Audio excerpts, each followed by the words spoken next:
week 5 of applied thermodynamics course.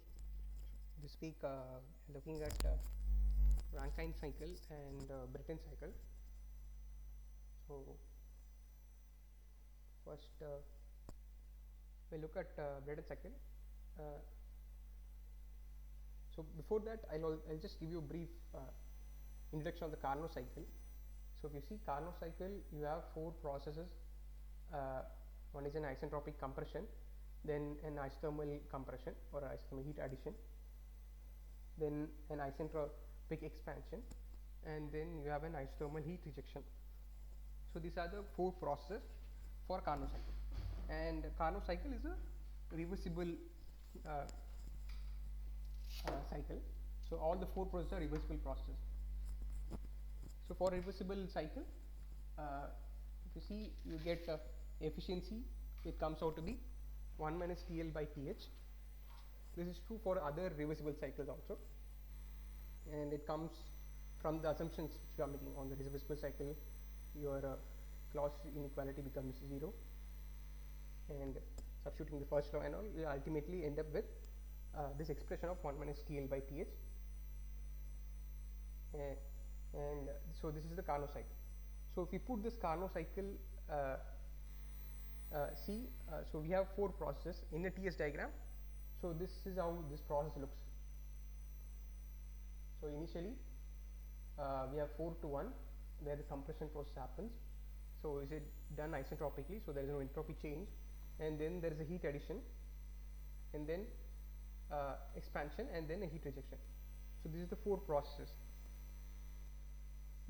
So ideally speaking, why Carnot cycle is difficult to build? There are 2 things. One, it has an isothermal compression and then an isentropic compression. Isentropic compressions are reversible adiabatic. So in adiabatic process, the process is very fast. You don't give time for the process for heat transfer. But in isothermal process, you need heat transfer.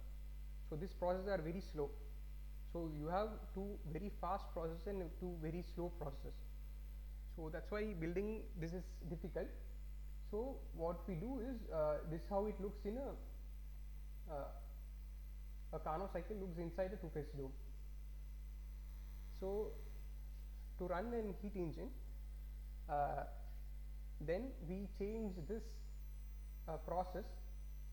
So the advantage of putting this cycle inside your 2-phase dome is now you have this isentropic processes, 2 isentropic processes which are very fast, but we can convert this isothermal process into an isobaric process, because for a pure fluid, the fluid boils or condenses at constant pressure. For a given pressure, your temperature is constant. So your temperature remains constant. So you can replace this isothermal compression and expansion process with an isobaric process. So the advantage of doing this is you are getting rid of one moving component, so 2 moving components, and you can replace this with an heat exchanger. So that's one advantage of replacing isentropic with isothermal with an isobaric process. So that's what is done in a Rankine cycle. So this is how a Rankine cycle looks.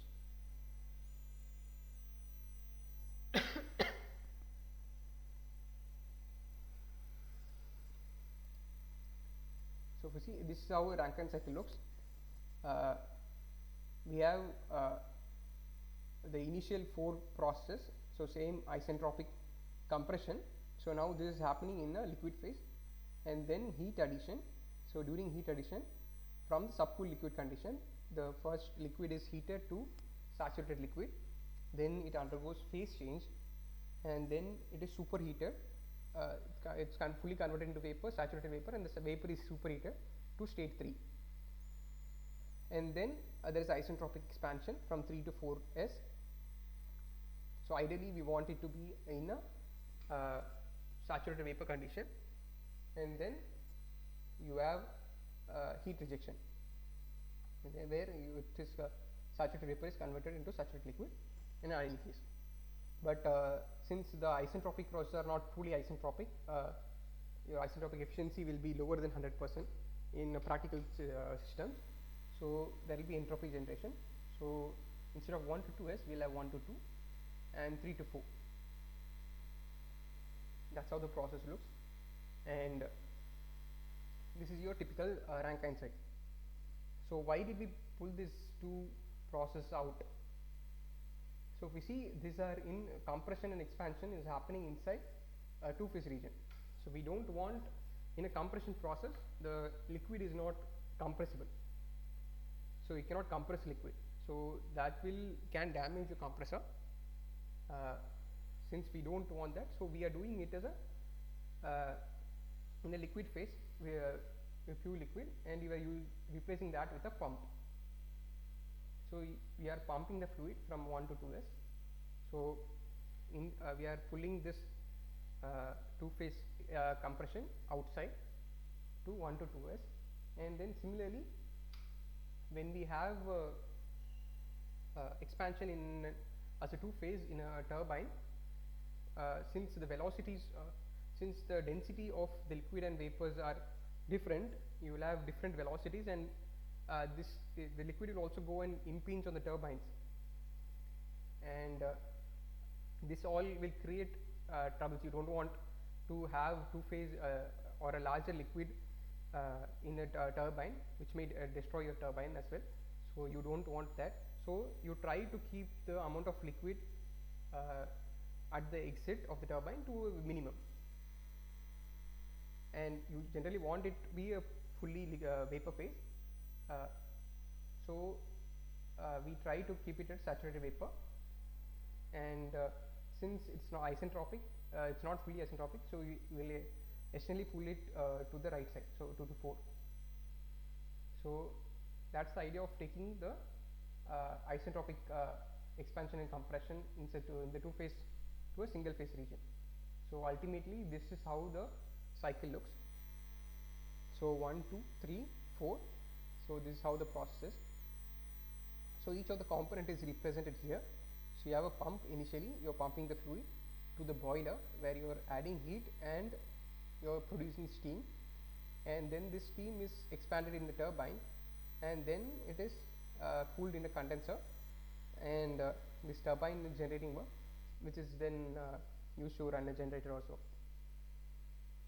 So with this, each of the component, first law, second law, and exergy balances are written here.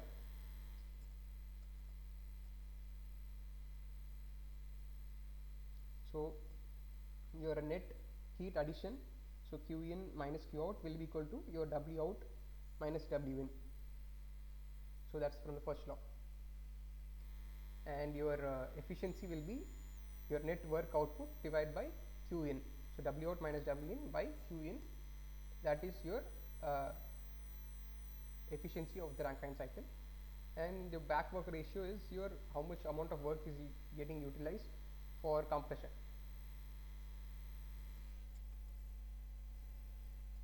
So with a brief introduction to Rankine cycle, now let's move on to solve some numericals. So we have a compression and expansion. So we have a Rankine cycle here. So the compression and expansions are adiabatic. So that means it's an isentropic process. The change of kinetic and potential energies are negligible. The dissipation is neglected, and it's in a steady state operation. So it says that the maximum pressure is 40 bar. So that specifies your condenser pressure, or your boiler pressure here, and then your temperature at point 1 is given as 35 degrees Celsius, and temperature at point 2 is 35.14 degrees Celsius. So average specific volume of liquid water is given. A specific volume of liquid water is given. Water mass flow rate is 7 kg per second, and the saturation state of water is given for the two pressures. So we need to find out calculate the thermodynamic states at point 2 and 4, calculate the work and heat transfer during each process, and calculate the efficiency of the cycle. So first is, we know both are isotropic processes. So 1 to 2 have same entropy, and 3 and 4 has same entropy. So H2 is equal to S1, 0.5049 kilojoule per kg. So for pump, your enthalpy change across the pump is V dP. So V into change in pressure, P max minus P minimum. So this comes out to be 4.017 kilojoule per kg.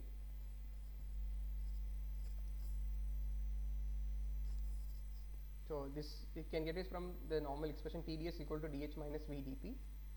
So your reversible process, adiabatic process, so entropy change is 0. So dH is nothing but VdP. So integrating, so since specific volume is since the liquid is it's not compressible, so there will be negligible change in the specific volume. So integration will be V into delta P. So that's what is here. So substituting the specific volume and pressure values, we get your work input per kg of fluid is 4.017 kilojoule per kg. So from this we can find out the enthalpy at state 2. H2 is H1 plus dH. So it comes out to be 150.577 kilojoule per kg. And similarly, your state 4 and state 3 entropies are same. So I know state 3 entropy, which is a saturated liquid. So that is 6.0685 kilojoule per kg Kelvin. So using this and the saturated liquid and saturated vapor enthalpy at 35 degrees Celsius, we can estimate the dryness fraction at state 4. So substituting X4 is S4 minus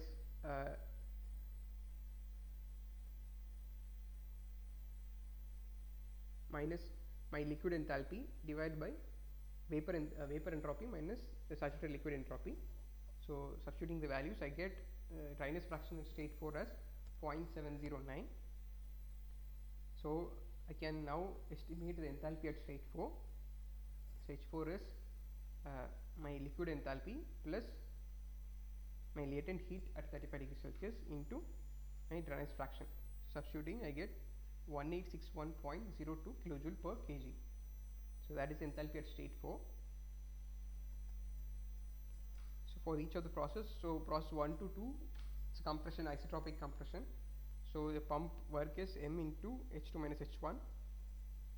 So substituting the values, M is 7 kg per second and the enthalpy is 4.017. I get 28.1 kilowatt, and since it's adiabatic, Q is 0. And process 2 to 3, similarly, Qn is M into H3 minus H2. It comes out to be 18548.1 kilowatt. And process 3 to 4 is the turbine work is 6575 kilowatt, which is M H3 minus H4. And process 4 to 1, the Q out is 1200.1.2 kilowatt. So from this we can find out efficiency. Efficiency is the net work divided by the heat supply. So net work is W work generated in the turbine minus the work input to the pump divided by the heat input. So substituting, we get your efficiency as 35.3%. So that is the efficiency of the Rankine cycle. So next is a similar problem, but now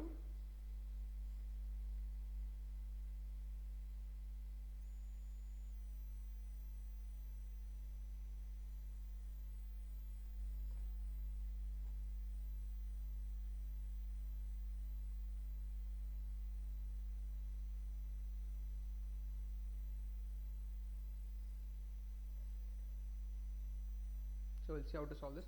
So we have a steam power plant working on ideal Rankine cycle, has the boiler outlet pressure of 1000 kilopascal and condenser pressure of 100 kilopascal.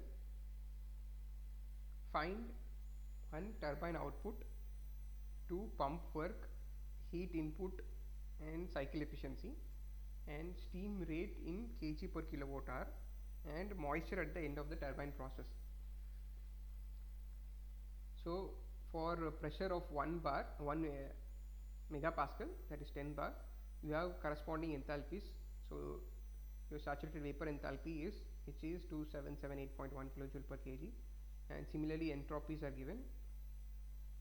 So S1 is equals to S2S. Similarly for pressure of 1 bar, my saturated liquid enthalpy is 417.16, and similarly my saturated liquid entropy and latent heat and saturated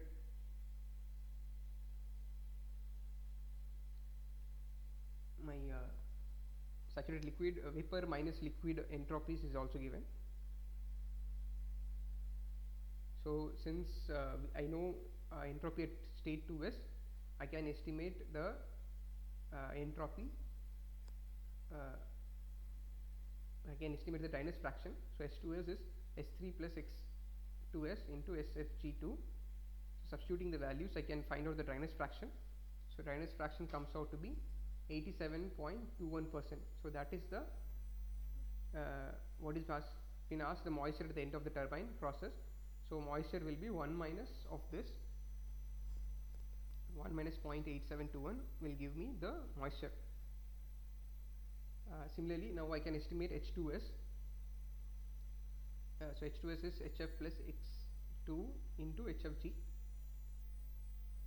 So I get enthalpy of 2386.36 kilojoule per kg.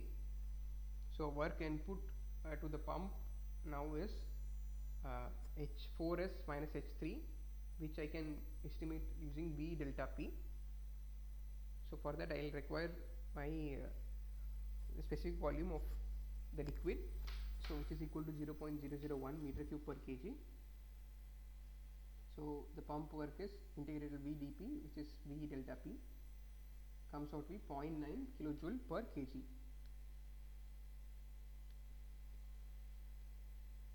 Next is turbine work. So turbine work is H1 minus H2S, so which comes out to be 391.74 kilojoule per kg. So the net work output is WT minus WP. So you see, calculate, it comes out to be 390.84 kilojoule per kg.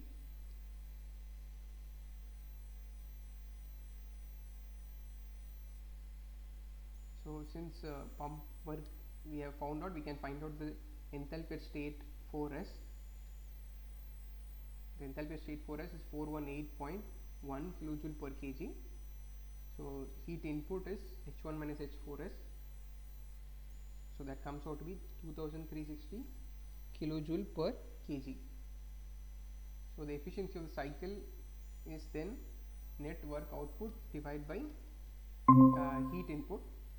So the net work output is 390.84, which I already calculated, and the heat input is 2360. So the efficiency of cycle is 16.56%. And if you see the steam rate is nothing but the mass rate for per kilowatt of work generated. So they have asked in kg per kilowatt hour. So they are multiplied by 3600 to convert into hour, divide by the total work generated. So that will give us 9.21 kg per kilowatt hour. Then the moisture content is nothing but 1 minus your vapor fraction or dryness fraction. So it comes out to be 0.1279 or 12.79%.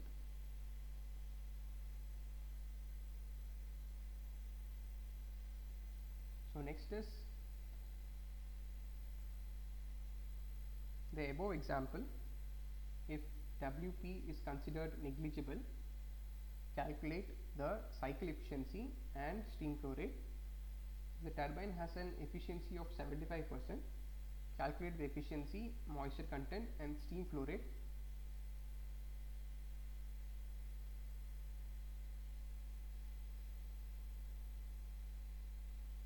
assume pump efficiency as 0.75 or 75%. So if you see from previous problem, we got the turbine work as 391.74, and since we are considering for the first case your pump work is 0, the net work output is 391.74. so your heat input again is H1 minus H3. So heat input is now 2360.94 kilojoule per kg. So efficiency of cycle is 16.6%, and the steam flow rate will become 9.91 kilojoule per kilowatt hour. So there is no much change in the values even if you neglect the pump work. So that's what has been shown here. So you can neglect pump work because it's a very small fraction of the work which is generated. So next case is we are assuming a pump and turbine efficiency to be 75%.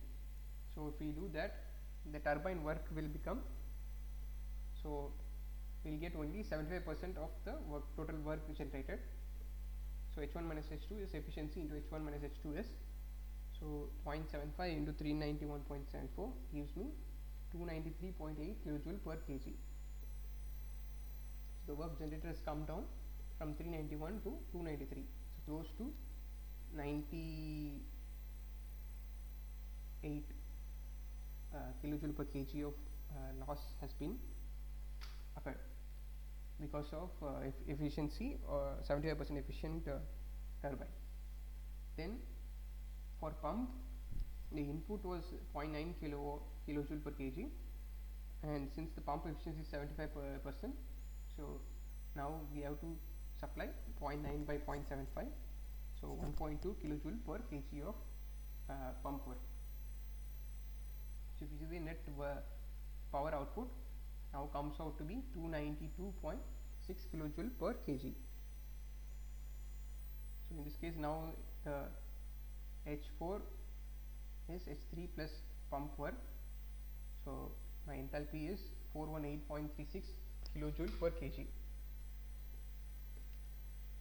So the heat input is now 2778.1 minus 418.36, so it is 2359.74 kilojoule per kg. So previously it was 2360.94. now there is very negligible change in heat input. So that is true with this chairs, the Q is reduced slightly because you are giving some more amount of work to the pump which is reflected, and the heat as supplied has come down a little bit. So it's a very small change, a negligible change. So efficiency of cycle now is W net by heat added. So 292.6 divided by 2359.74 gives me 12.4%.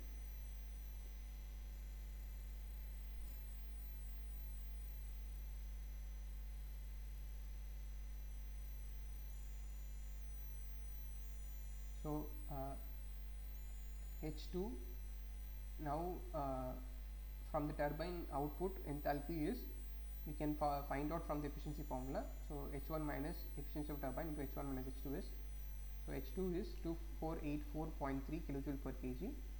So using this enthalpy I can now estimate the dryness fraction. So I have to find out the saturated liquid and saturated vapor enthalpies, and using this I can find out the dryness fraction. So dryness fraction comes out to be 0.9155. So the moisture content now is 8.45%. So previously it was 12%. So now it has dropped to 8.4%. Similarly, steam rate is now 3600 by W net. So we see the steam rate has gone up to 12.3. Previously it was close to 9. Now it is 12.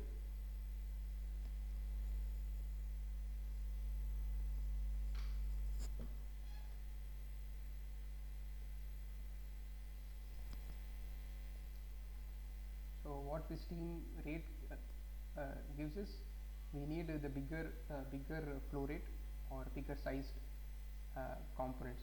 to have the same mass, say produce same amount of work, 1 kilowatt of work. So now we have seen the effect of efficiency of the turbine and compressor on a Rankine cycle and how the Rankine cycle works. So now what can we do to increase the efficiency of a Rankine cycle? So if you see, there are three ways shown here. So one is reduce your condenser pressure. So if you do that, so what happens is, so initially you were 1, 2, 3, 4. So now you have reduced your condenser pressure. So your pressure initially from 4, it has come down to 4 dash. So it is lower pressure, and now you are operating in 1 dash, 2 dash, 3 and 4 dash. So this shaded region, what will give you, since the area under the curve gives you the work done, so this shaded area is the increase in work which you get out of reducing the condenser pressure. But you will have a small increase in heat added, so 2 to 2 dash, but that is less compared to what you get from here. But the another problem you see is reducing the condenser pressure will also increase the moisture content at the exit of the turbine. So there is a limit to which you can go down, and also it is also limited by, since the condenser is cooled, so you have gas steam coming in at lower pressure, so you have to cool to saturated liquid. So how will you cool? You have to reject heat, so that is done in a condenser. So it is heat is rejected to the ambient. So this temperature should be higher than this ambient temperature, or else you cannot reject heat. So this also limits to how much you can reduce the pressure. So that's what is written. Heat input requirements also increase, but the increase is very small. So the lower limit on the condenser pressure cannot be lower than the saturation pressure corresponding to the temperature of the cooling medium. So if you are using ambient air to cool the steam, then you cannot be lower than, suppose your ambient temperature is 35, you cannot be lower than 35. Practically you want delta T, so suppose 5 or 10 degrees, so maximum you need this temperature for it to condense. So that limits your saturation pressure to which you can go in a condenser. And then there is a problem of high moisture content at the exit. The other way is you can increase the superheat, so amount of superheat which you are doing. So that's one way. So doing that will again increase the area under the curve. So if you see, the shaded portion is the additional work which you are getting. So in this case, your moisture content at the exit is also reducing. So what this essentially does is, the average temperature at which the heat is added is increased by going to 3 dash. So if you see, take an average temperature for heat addition between 2 to 3 and 2 to 3 dash, that average temperature will increase. So you can superheat to higher temperature, but again it is now limited by the material conditions. So that is the limit. And again, from a practical point of view, there will be large exergy destruction, since you have to heat it to 3 dash, suppose, then you need a delta T between the hot source and your fluid. So if you are at 3 dash, you have some temperature difference of the hot source. So your suppose your hot source 3 dash is 100 degrees Celsius. So your hot source is suppose at 130 or something. Then if you see, there is a large the temperature source what you require is larger, going to higher superheat. So the requirement of the hot source temperature is increasing at to a higher temperature. So that is one of the drawback. So but the hot source is available, then you can increase the superheat. So that will give you an increased efficiency, and is also having a lower moisture content at the exit of the turbine. So next is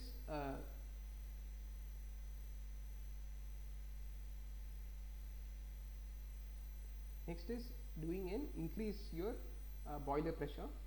So from 2 to 3, you are going from 2 dash to 3 dash, so you are going to higher pressure. So doing that what will happen is,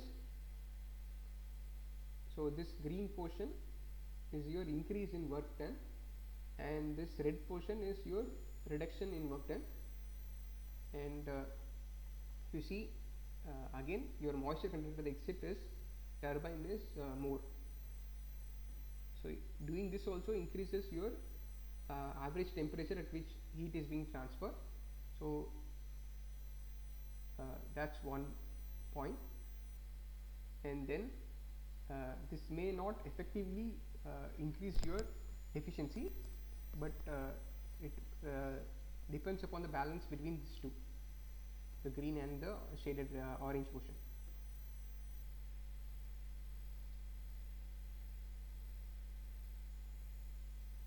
So and another option is to do a reheat. So what you do is you superheat, expand it to some pressure, and then reheat that vapor again and then expand. So that's another way.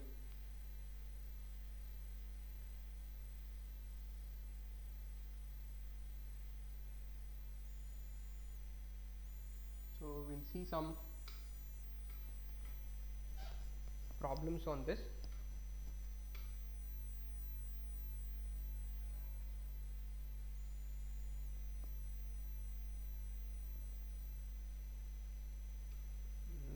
It's taking some time to respond. Okay.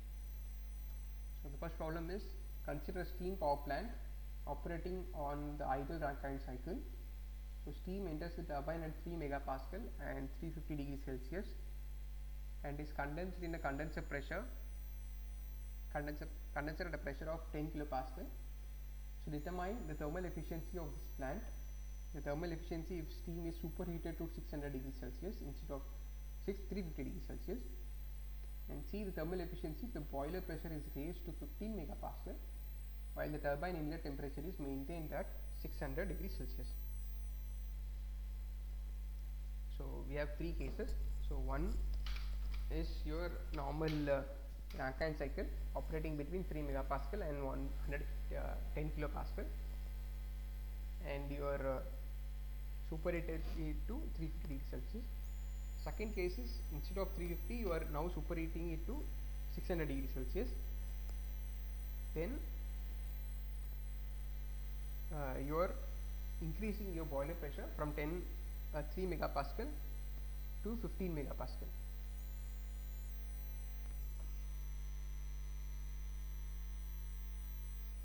So we'll see the first one. So the first one is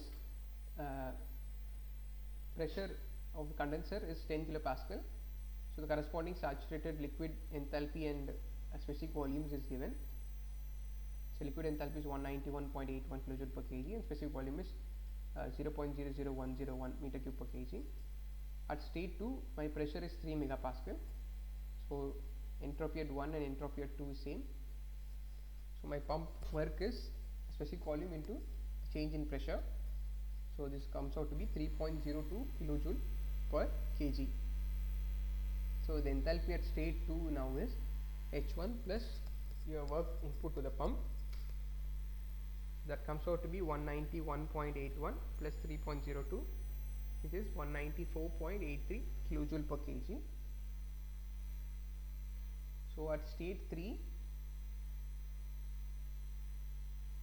and my temperature is 350 degrees Celsius. So this is at the superheated state. The corresponding enthalpy and entropy can get from the steam table for in a superheated for a superheated steam. So enthalpy is 3116.1 kilojoule per kg, and entropy is 6.7450 kilojoule per kg Kelvin. And state 4 is P4 is 10 kilopascal, and I know the entropy at state 4, which is equal to state entropy at state 3. So I can find out the dryness fraction at state 4. So substituting the values, I get my dryness fraction is 0.8128. So using this dryness fraction, now I can estimate the enthalpy at state 4. So enthalpy at state 4 is enthalpy of liquid plus dryness fraction into my latent heat. So substituting, I get enthalpy as 2136.1 kilojoule per kg, and the heat input is H3 minus H2. So substituting the values, I get the heat input as 2921.3 kilojoule per kg, and similarly Q out is H4 minus H1. So it comes out to be 1944.3 kilojoule per kg. So the efficiency comes out to be W net by Q in. So W net is nothing but Q in minus Q out. So we will get thermal efficiency is 1 minus Q out by Q in. So substituting, I get 33.4% efficiency for the Rankine cycle. So now we are doing two changes. The first is we are changing it to 600 degrees Celsius instead of 350 degrees Celsius superheat. So doing that, my state 1 and 2 will remain same, but my 3 and 4 states are changing. So the new enthalpy at state 3 is 3682.8, and using this enthalpy I can find and corresponding entropy at that point for 3 megapascal and 600 degrees Celsius. I can estimate the dryness fraction, so which comes out to be 0.915. So previously, if you see, I got 0.8128, but increasing the superheat, which is true, that's what we observed. So my dryness fraction has increased. So now it is 0.915, and my heat input will increase. So now it is H3 minus H2, which is 3488.0 kilojoule per kg, and the Q out is 2188.5 kilojoule per kg.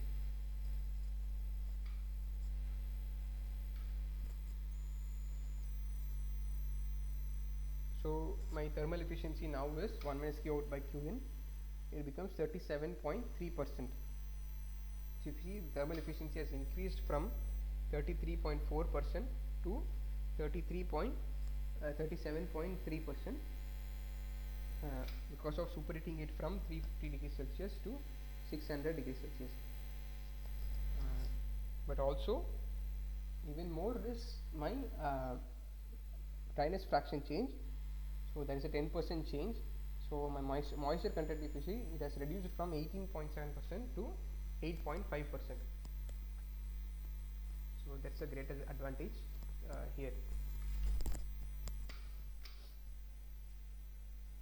Next is, now instead of doing it at 600 degrees Celsius and 3 megapascal, I am doing it at 15 megapascal. So my boiler is operating at a higher pressure of 15 megapascal. So for this, my both state 2 and state 3 will change, and state 4.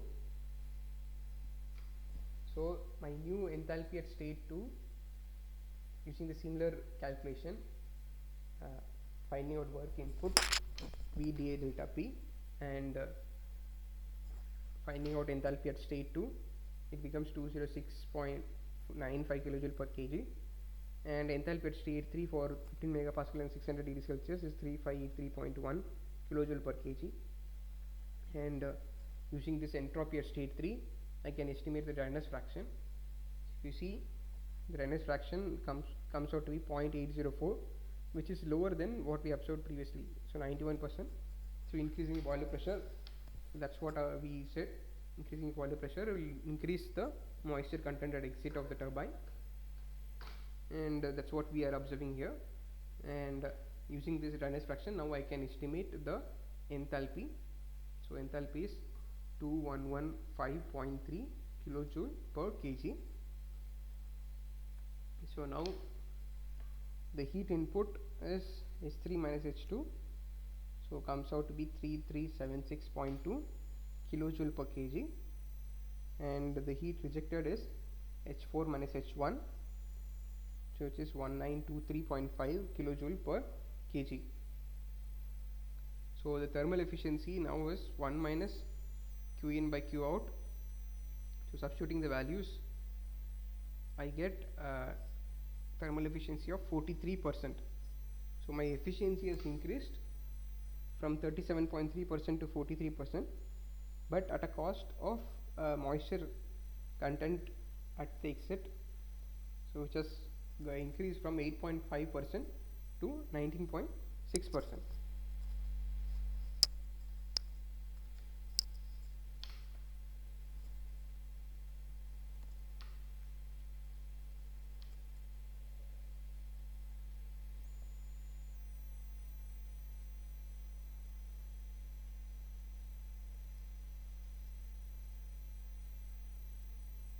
So next is we'll consider steam power plant operating on an ideal V-heat Rankine cycle.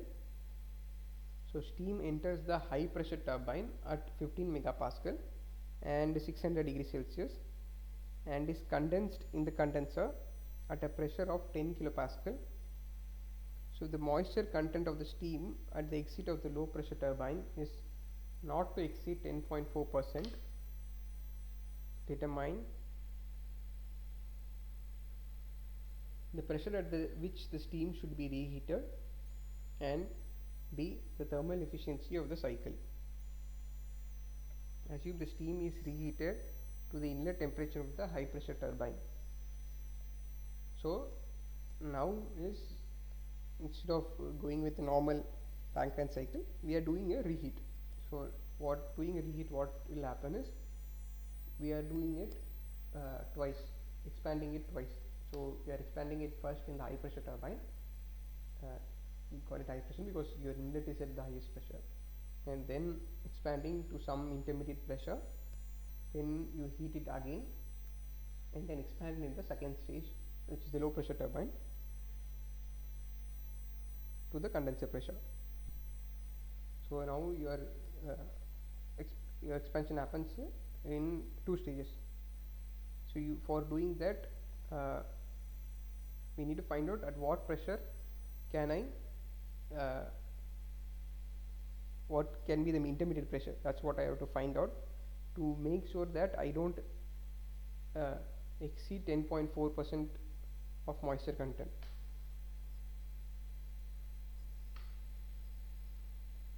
And I have to find out the thermal efficiency. So this is how the cycle will look in that case. So you are at 1 and 2, you are heating it to in the boiler to 3, and there it goes to the high pressure turbine. From the high pressure turbine, then you are reheating again to same temperature as temperature 3, and then you are expanding again, and then it goes to the condenser and it's getting condensed. You see both pressures are connected via a single shaft. So that's the process. So we need to find out the reheat pressure. So initially what I know is, I know the temperatures at state 3 and 5. I know the moisture content or the dryness fraction at state 6. I know in 1, so I can find out 2. So this is all I know. So I know P6, I know pressure at 6 and dryness fraction, so I can estimate the enthalpy and I can find out the entropy. So P6 I know 10 kilopascal, and then my Reynolds fraction is 0.896 because I don't want moisture content to be more than 10.4%, 0.104. So using this I can find out the entropy. So entropy at state 6 is into saturated liquid plus Reynolds fraction into my difference in saturated vapor and liquid entropies. So substituting the values, I get entropy at state 6 to be 7.3688 kilojoule per kg Kelvin, and enthalpy at state 6 is again enthalpy of liquid plus Reynolds fraction into latent heat, which comes out to be 191.81 plus your Reynolds fraction into latent heat comes which is H6 is 2335.1 kilojoule per kg. So now I know the properties at state 6. Now I have to find out at state 5. So for a constant entropy process, my entropy at state 5 and state 6 should be same. So I know now two properties at state 5, so I can estimate the others. So 5 superheated steam at temperature of 600 degrees Celsius and entropy of 7.3688. So my pressure is corresponding to this two condition. My pressure is 4 megapascal and enthalpy is 3674.9 kilojoule per kg. So now I know the intermediate pressure at which I have to reheat to prevent moisture content.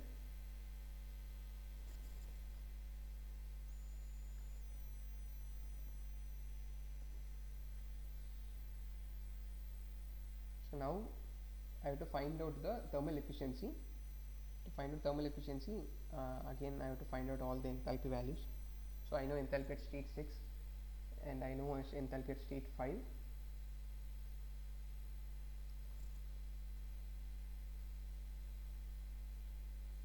So I know enthalpy at state 1 is saturated liquid enthalpy and the specific volume is known. So using that I can find out the enthalpy at state 2 using the pump work, which is V delta P, which comes out to 15.14 kilojoule per kg. Substituting, I can find out enthalpy at state 2 is H1 plus work input to the pump. So enthalpy at state 2 is 206.95 kilojoule per kg. So at state 3, my pressure is 15 megapascal and entropy is 600 degrees Celsius.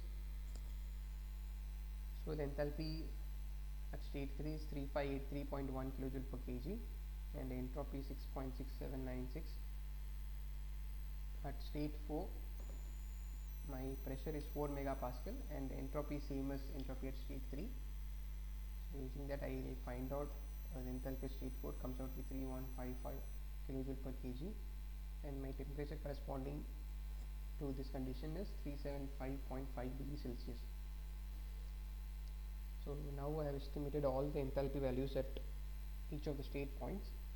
So I can find out the heat added and heat rejected. So heat added is H3 minus H2, which is the initial conversion to boil steam in the boiler, and then the reheat heat addition. So H3 minus H2 plus H5 minus H4. Substituting the enthalpy values, I get heat added as 3896.1 kilojoule per kg, and heat rejected is H6 minus H1 is 2143.3 kilojoule per kg. So now finding out thermal efficiency, 1 minus Q out by Qn, it comes out to be 45%. You see previously for 15 megapascal and 600 degrees Celsius without doing a reheat, the thermal efficiency was 43%, but now it has increased to 45%. But I have also brought down my moisture content from 19.6% to 10.4%. So that's the advantage which we are seeing, but it comes with a capital cost that I need to do a reheat and I have to put an additional turbine. So this will put additional capital cost.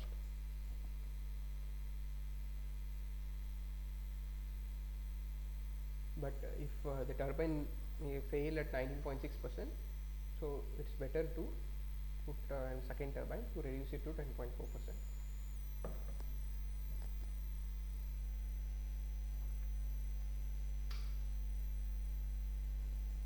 So next is consider steam power plant operating on the ideal regenerative Rankine cycle with one open feed water heater. Steam enters the turbine at 15 megapascal and 600 degrees Celsius and is condensed in the condenser at a pressure of 10 kilopascal. So some steam leaves the turbine at a pressure of 1.2 megapascal and enters the open feed water heater. So determine the fraction of steam extracted from the turbine and thermal efficiency of the cycle.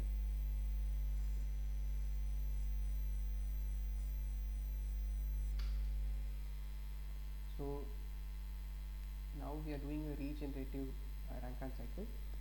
So in this case we will adopt an open feed water heater, and the steam is entering the turbine at 15 megapascal and 600 degrees Celsius and is condensed in 10 kilopascal, similar to previous problem.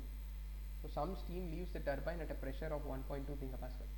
So what we are doing is we are bleeding out some steam from the turbine, and then that is put in open feed water heater. So determine the fraction of steam extracted from the turbine and the thermal efficiency of the cycle. So this is how the cycle looks. So this is done to reduce the amount of heat added, so requirement. So what we do is we compress it from 1 to 2, the pump, and then we mix the saturated liquid, subcooled liquid at state 2 with steam at state 6, and then both the mixture will come to state 3, and then that is pumped to state 4, and then heat is added in the boiler to bring it to state 5, and then it is expanded in the turbine. So if you see in the upper part of the cycle, so 3, 4, 5, so if you assume 1 kg flows, so there will be 1 kg flow here from 4, 5, 6. 6 at state point 6 we are drawing some X amount of steam. So rest 6 to 7 there is 1 minus X amount of steam which is flowing in the lower part, 7, 2 and 2. At 3 again it is 1 kg per second. So 1 minus X comes from the liquid and X comes from the steam. So mixing we get total again 1 kg per second or so this is how this mass flow rate in the cycle looks. So basically bleeding out some steam and using it, mixing it with the subcooled liquid will bring down our heat addition requirement in the boiler. So that's the main idea of using an open feed water heater. So to find out we have to find out the amount of fraction of steam extracted and the thermal efficiency. So we are assuming that the outlet from the open feed water heater is saturated liquid at 1.2 megapascal. So with that assumptions we will see how to solve this. So initially I know the state at 1, which is saturated liquid at 10 kilopascal. So I know the enthalpy and specific volume. So I can estimate the pump work for 1, which is operating between the condenser and the open feed water heater. So the pump work is specific volume into delta P, which is 10 kilopascal and 1.2 megapascal.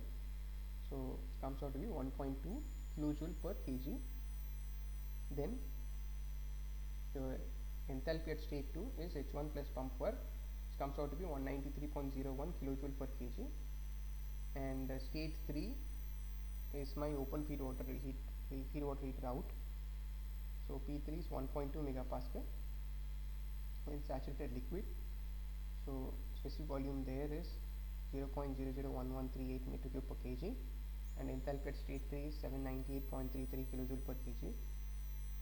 So now I can estimate P4, which is 15 megapascal. So S4 equals S3. So the pump work is specific volume into P4 minus P3, which comes out to be 15.7 kilojoule per kg. So enthalpy at state 4 is now enthalpy at state 3 plus the pump work.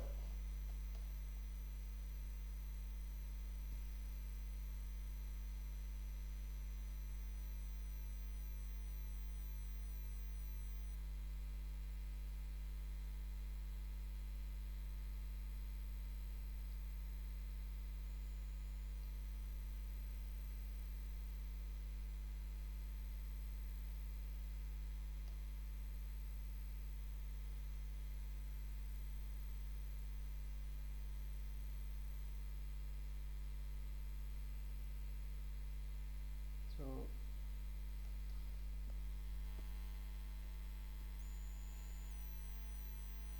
which comes out to be 814.03 kilojoule per kg. So at state 5, I know it is at 15 megapascal and 600 degrees Celsius. So now my enthalpy is 3583.1 kilojoule per kg and entropy is 6.6796 kilojoule per kg. And since it is an isentropic expansion, my entropy at state 5, 6 and 7 are all same. So using that entropy value, I can estimate the entropy enthalpy value at state 6. So my pressure is 1.2 megapascal and entropy is known. So correspondingly my enthalpy is 2860.2 kilojoule per kg and the temperature will be 218.4 degrees Celsius. At state 7, again I know the pressure, which is 10 kilopascal, and I know the entropy. So but now it is in two phase, so I can estimate the dryness fraction using this entropy value. So it comes out to be 0.8041. So the enthalpy now at state 7 is using the dryness fraction, I estimate it to be 2115.3 kilojoule per kg.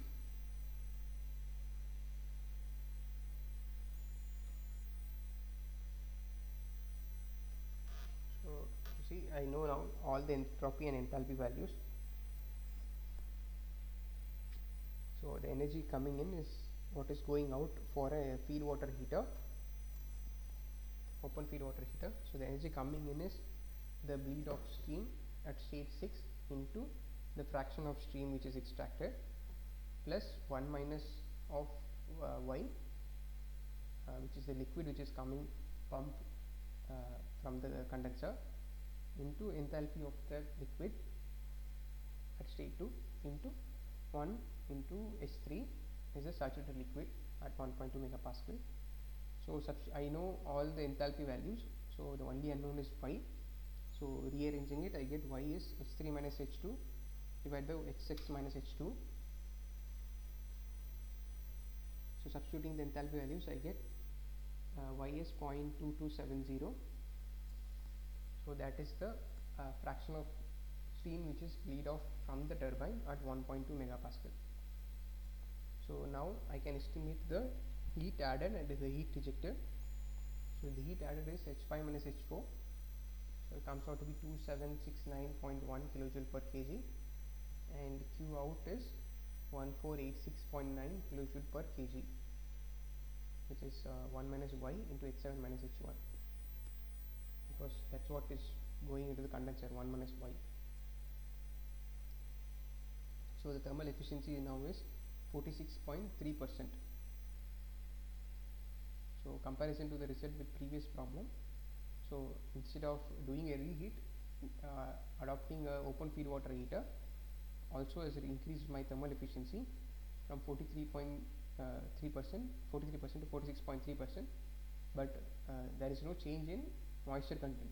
So the same moisture content, but my efficiency has increased. But other disadvantage is my net work output has reduced from 171 decreased by 171 kilojoule per kg. So, but the heat input decreased by 607 kilojoule per kg. So, even though there is a reduction in work, but there is a larger reduction in the heat input. So, the net effect is increase in thermal efficiency.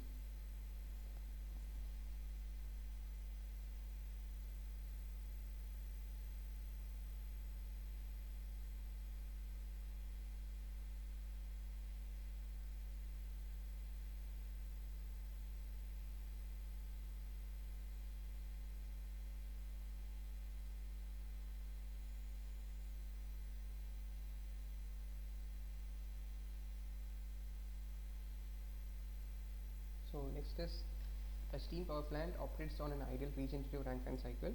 So, steam enters the turbine at 6 megapascal and 450 degrees Celsius and is condensed in the condenser at 20 kilopascal. So, steam is extracted from the turbine at 0.4 megapascal to heat the feed water in an open feed water heater. Water leaves the feed water heater as a saturated liquid. So, the cycle on a TS diagram and determine net work output per kilogram of the steam flowing through the boiler, and B, the thermal efficiency of the cycle. The second part of the question is replacing the open feed water heater with a closed feed water heater. Assume that the feed water leaves the heater at the condensation temperature of the extracted steam, and that the extracted steam leaves the heater as saturated liquid and is pumped to the line carrying the feed water. So, we have to compare both the open feed water heater and a closed feed water heater.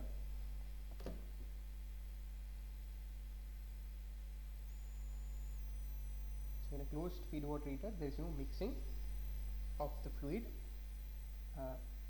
but the steam is used to heat the incoming liquid, and then it is pumped back again to the boiler. So, that is the only change. So, first is an open feed water heater. So, it is similar to the previous problem.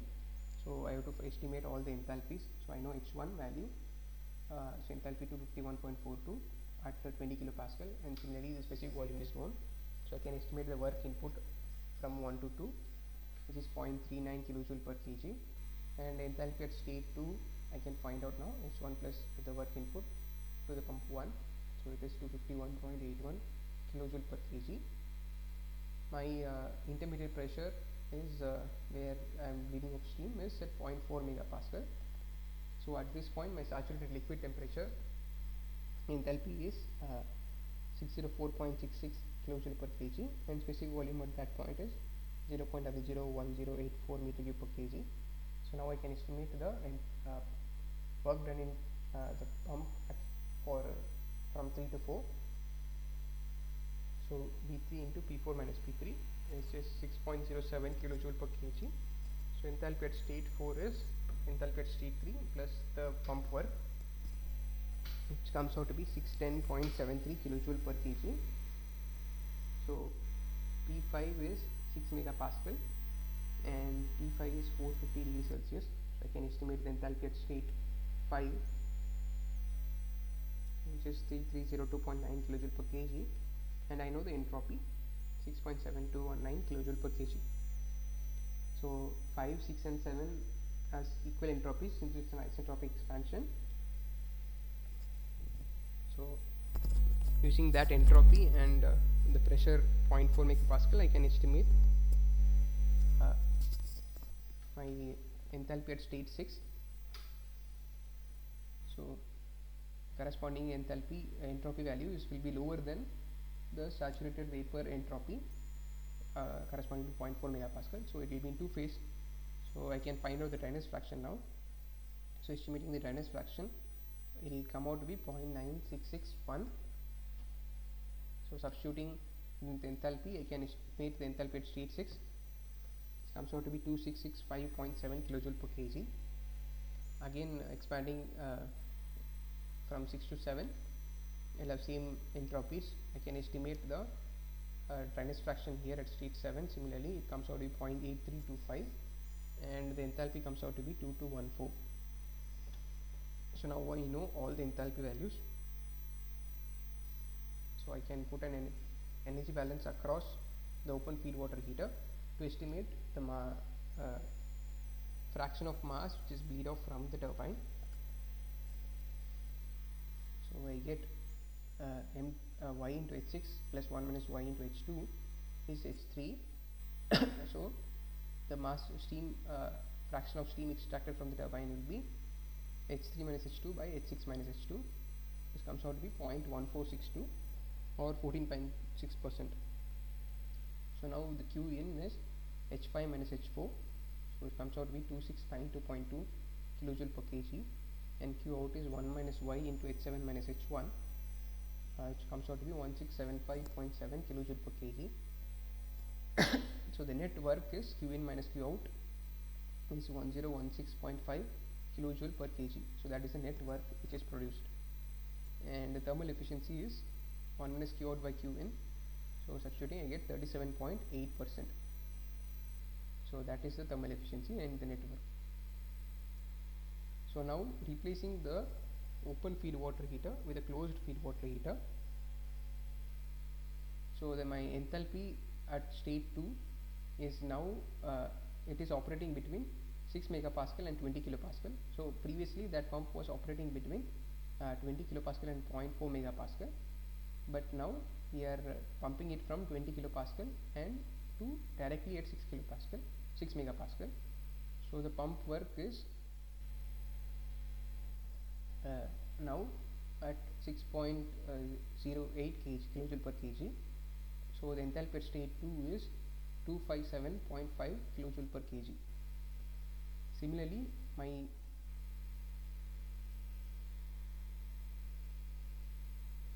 am pumping from state 3 to 9. So the pump work at pump 2 is 6.07 kilojoule per kg. So enthalpy at state 9 is 610.73 kilojoule per kg. So I have these two liquids. So before mixing, I have to heat I'll be heating this liquid from 2 to 4 and the steam from 6 to 3.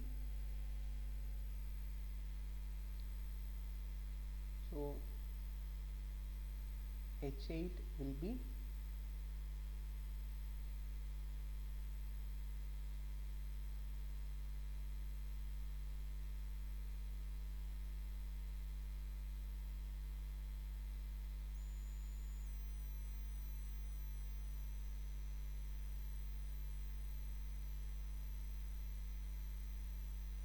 ideally H8 will be equals to H9, so 610.73 kilojoule per kg.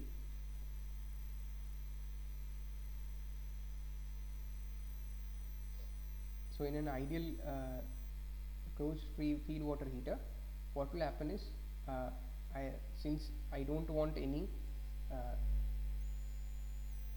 entropy of mixing, so at different temperature, because coming in at different temperature, so ideally my closed feed water heater will heat my liquid from H2 to H4, and that will be equal to the liquid coming in from the pump to which I am pumping from 3 to 9. So H4 and H9 and H8 H8 is the going out fluid, so that all will be equal.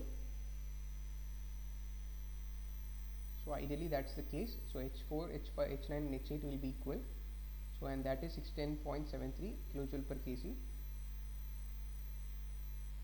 Have the same enthalpy, since the two fluids which are being mixed have the same enthalpy.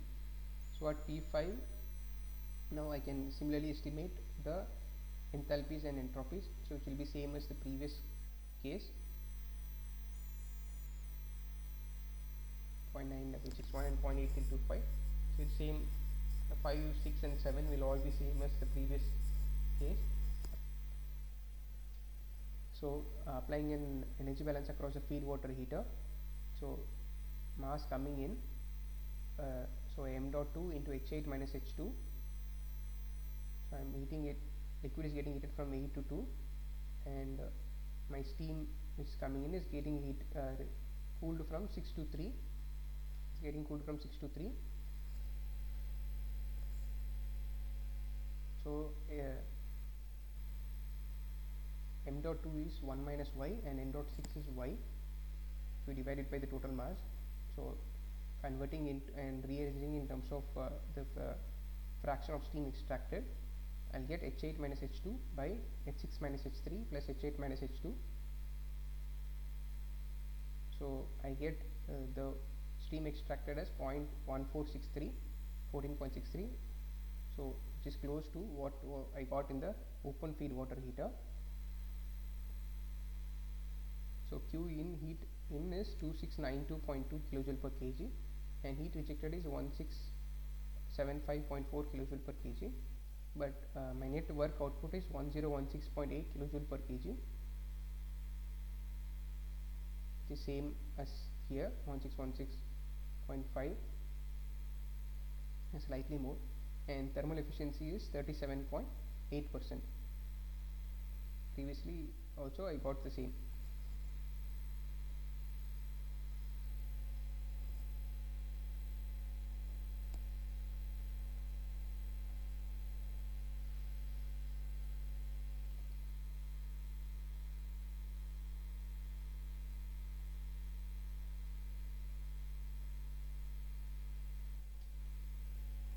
So moving on to next question. We have steam at 70 bar and 450 degrees Celsius is supplied to a steam turbine. After expanding to 25 bar in high pressure stages, it is reheated to 420 degrees Celsius at the constant pressure. Next, it is expanded in an intermediate pressure stage to an appropriate minimum pressure such that part of the steam bleed at this pressure heats the feed water to a temperature of 180 degrees Celsius. The remaining steam expands from this pressure to a condenser pressure of 0.07 bar in the low pressure stage. So the isentropic efficiency of high pressure stage is 78.5%, while that of the intermediate and low pressure stages is 83% each. From the above data, determine the minimum pressure at which bleeding is necessary, the quantity of steam blade per kg of flow at the turbine inlet, the cycle efficiency, and we need to neglect the pump work. So you have three stages here. So from the after the second stage, we are bleeding some steam, and we are using it to heat in the open feed water heater. So that is the only change. Instead of two stages, we have three stages, and we have one reheat, and each of the turbine has efficiencies. So rest the process is all same. So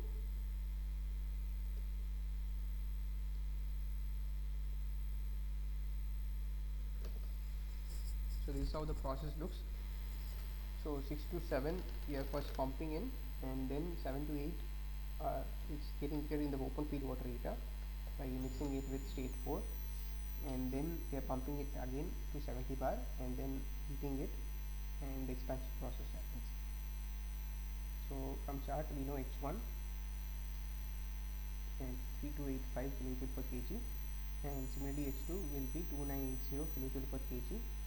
So we shall take it isentropically, and H3 is 3280 kilojoule per kg. This is saturated liquid temperature at 10 bar, and H4 is 3030 kilojoule per kg, again isentropic compression in the pump. Then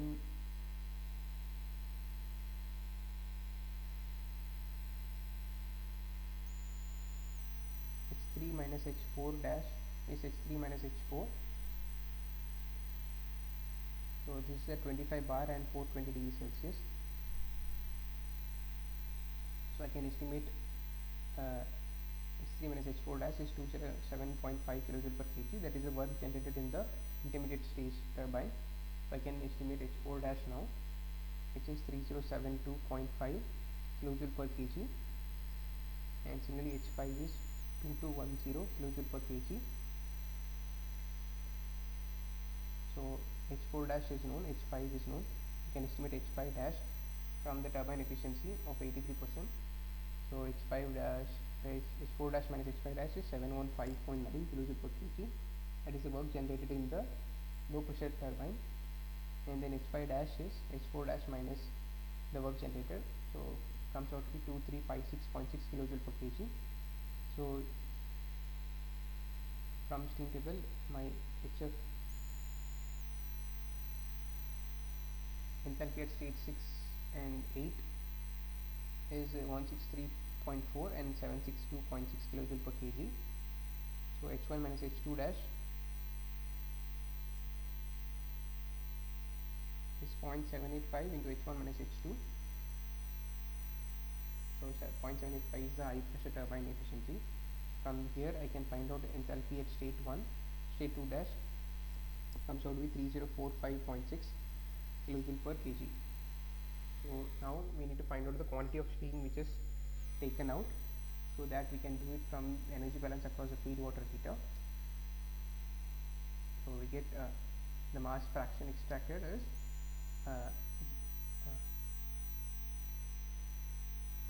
762.6 minus 163.4,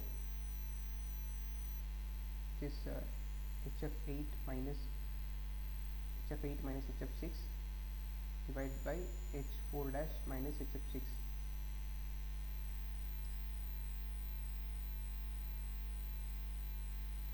So it will come out to be 0.206 kilojoule kg per second of steam flow at turbine.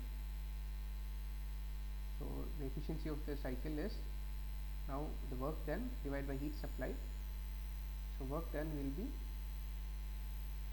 first in the high pressure turbine, which is H1 minus H2 into 1 kg, and then H3 minus H4 in the intermediate turbine, also 1 kg, because there is no bleeding of steam till the intermediate pressure stage exit. Then at the low pressure turbine, H4 dash minus H2 dash, where some amount of steam is taken out, so 1 minus m, and divide by the heat addition, which is H1 minus HF8, and the reheat H3 minus H2 dash. So substituting all the enthalpy values, I get efficiency of cycle as 36.83%.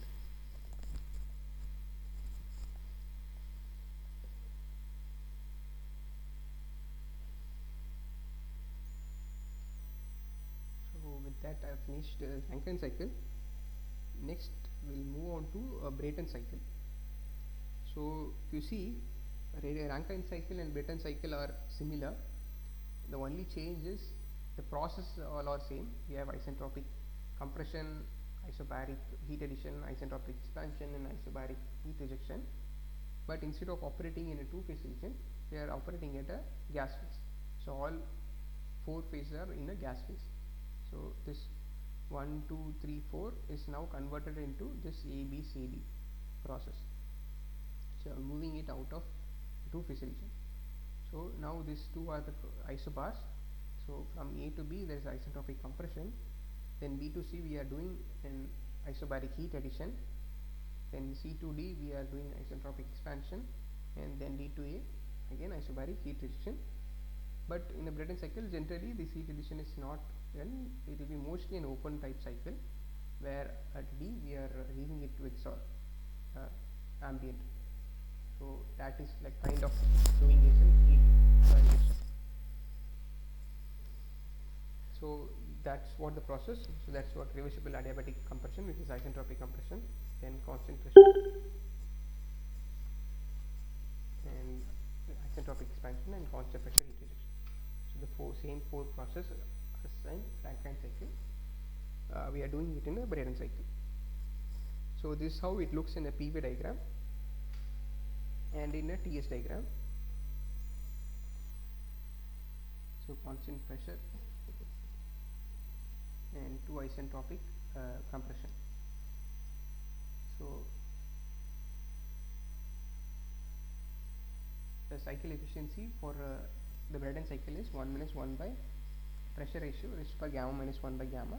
Gamma is your adiabatic index, and your temperature ratio is given by pressure ratio is temperature ratio divided by gamma minus 1.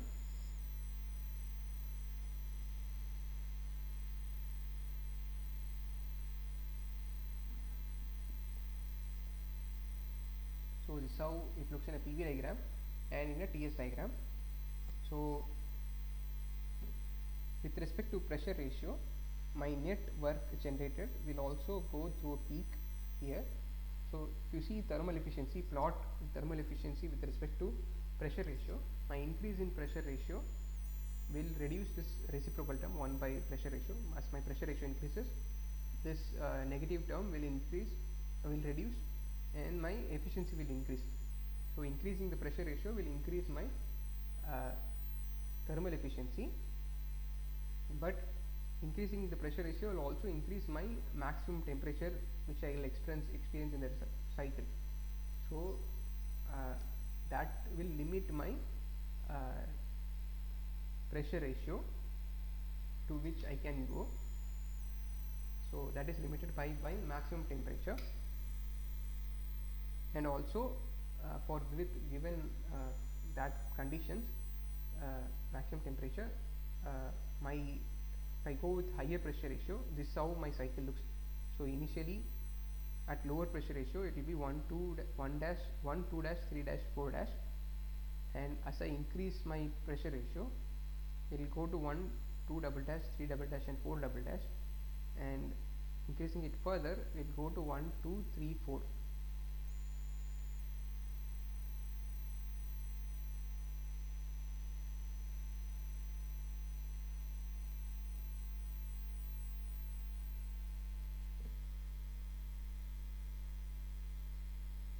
Sorry, 1 2 3 4 is what is having a lower pressure ratio, and then increasing the pressure ratio it will go to 1 2 dash 3 dash and 4.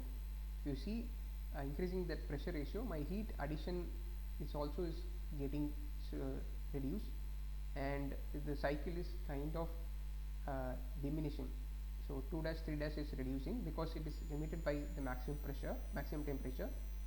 So increasing further will bring this to isentropic compression expansion process together. My heat addition will reduce, and ultimately my net work will also become 0. So that is the maximum pressure ratio which I can go, and the other side, this pressure ratio of 1, so that means there is no pressure difference and the cycle cannot operate. So there is no compression expansion, so the net work is also again 0.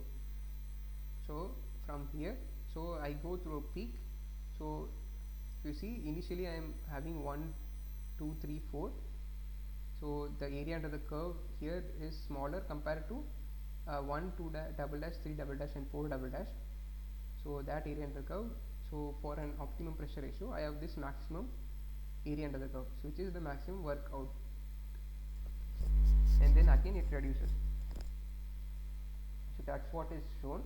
So I have an optimum pressure ratio at which I can get a maximum work generated, and that is given by T max by T min raised to power gamma by 2 gamma minus 1, and the net work at that point is m dot Cp into T max raised to power half minus T min raised to power square root of T min, the whole square. So that is the net work generated at that point.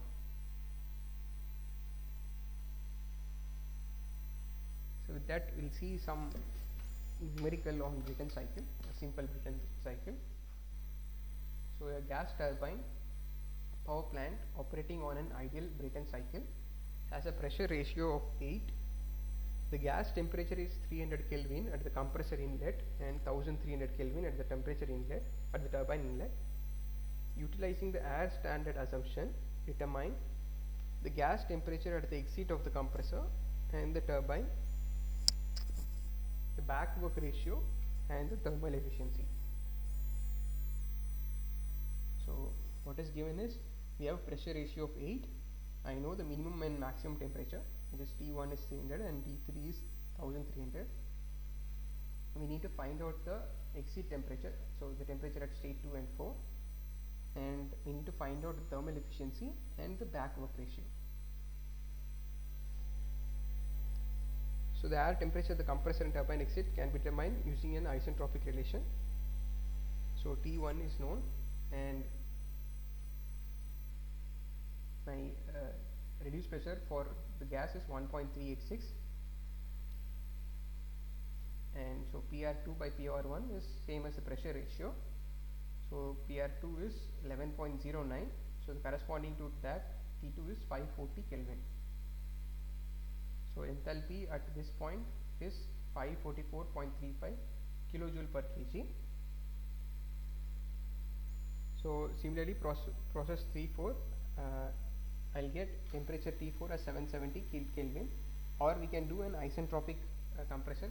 So similar to here, T2 by T1 raised to by gamma minus 1 by gamma is P2 by P1.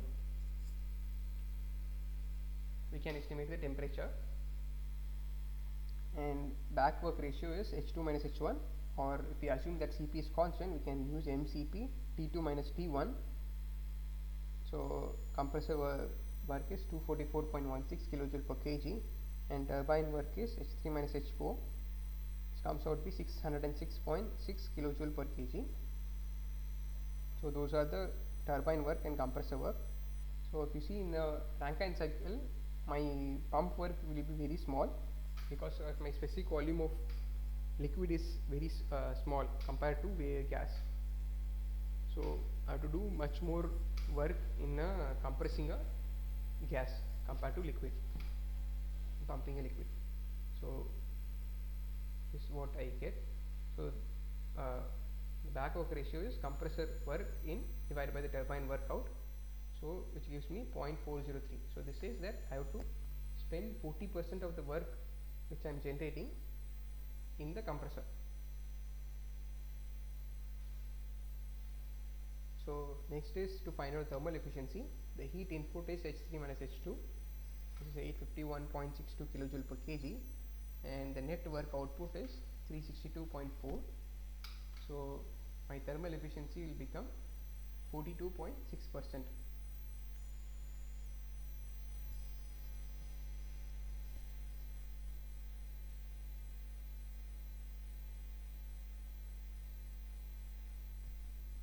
So similarly, we assume that compressor efficiency is 80% and turbine efficiency is 85%. What is your back work ratio and thermal efficiency, and also turbine exit temperature? So just like that, we have already found the compressor turbine compressor work, so which is 244.16. So if we have 80% efficiency, so my compressor work will be 244.16 divided by 0.8, so which gives me 305.2, and my turbine work output is 0.85 times what I have generated. So 0.85 into 606.6 gives me 515.61. So now my back work ratio will increase. So if you see the back work ratio, it's 305.2 divided by 515.61, which is 59.2. So close to 60% I have to spend in just in compressing in the compressor. So this is this rise is from 40.3% to 59.2%, so it's because of the irreversibility occurring in the compressor and the turbine. So now with turbine, I can now find out the enthalpy at the exit of the compressor. Enthalpy is 605.39, so corresponding to this enthalpy, my temperature is 598 Kelvin,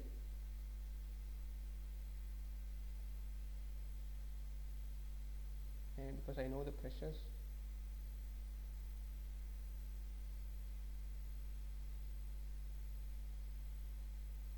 and the Q in is H3 minus H2, so 1395.97 minus 605.39 is 790.58 kilojoule per kg. So by net work output is now 210.41, which has come down. So the thermal efficiency is now dropped to 26.6%. You can see previously it was 42.6%, just because the compressor and turbine efficiencies have gone down to just from 100% to 80% and 85%. Okay, you see a large drop in the efficiency from 42.6% to 26.6%. So this shows how sensitive the Brayton cycle or the gas turbine power plant is to the compressor and turbine efficiency. So the air temperature turbine exit is similarly, you can find out from the enthalpy. It comes out to be 853 Kelvin.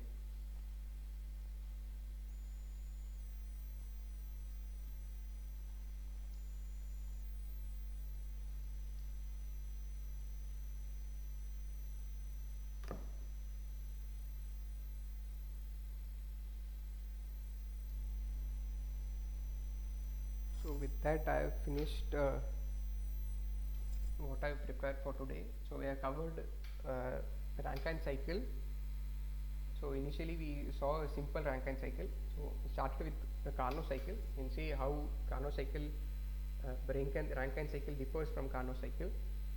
What changes are being made in a Carnot cycle to make it a Rankine cycle, and what are the problems which face the Carnot cycle that we went to a Rankine cycle, and then we saw how a Rankine cycle performs and how the efficiencies are, how each of the components work, and then we found out how to improve the efficiency of a Rankine cycle and what is the limiting by the moisture content at the exit of the turbine, and how to improve the efficiency, and how doing in each of the process is affecting my cycle and also the moisture content. So we tried decreasing the condenser pressure, increasing the boiler pressure, increasing the amount of superheat.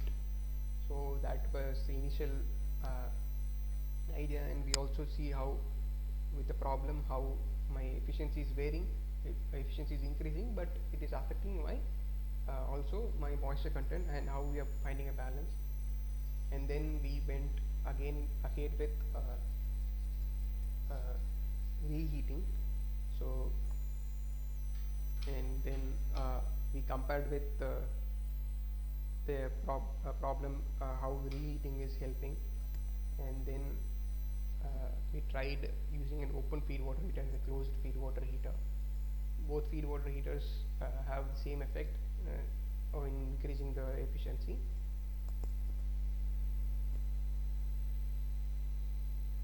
So but the feed water heater mainly increased the efficiency, but my work output reduced, my heat input also reduced a larger fraction compared to the work output reduction, but my moisture content remains the same as what I did when I increased my boiler pressure.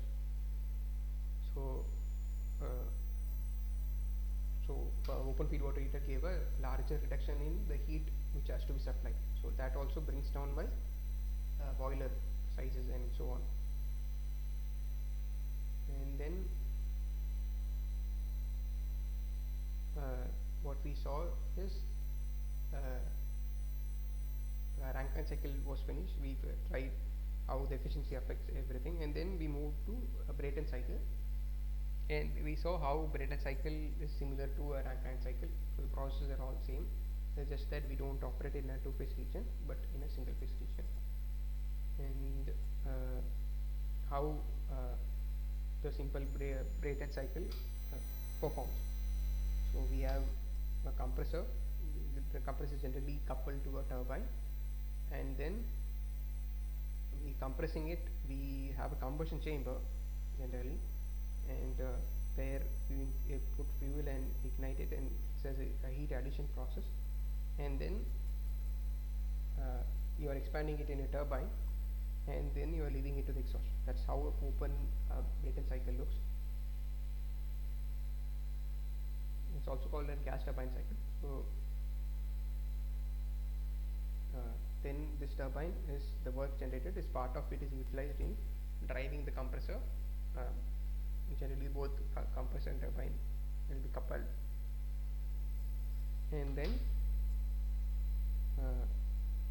the exhaust is then left to the ambient. So this is how a simple this thing looks. Next week we'll look at how the Brayton cycle is affected with reheat and so on, just like we did for Rankine. Uh, so how to improve, or what is the effect on the efficiency of a Brayton cycle? So we'll be looking at in the next week. So with that, I have covered what I had prepared for today with both Rankine and Brayton, introduction to Brayton cycle. So next week we'll look at Brayton cycle a little more, and then your other air standard cycles, like the ICE engine cycles, auto and diesel cycles.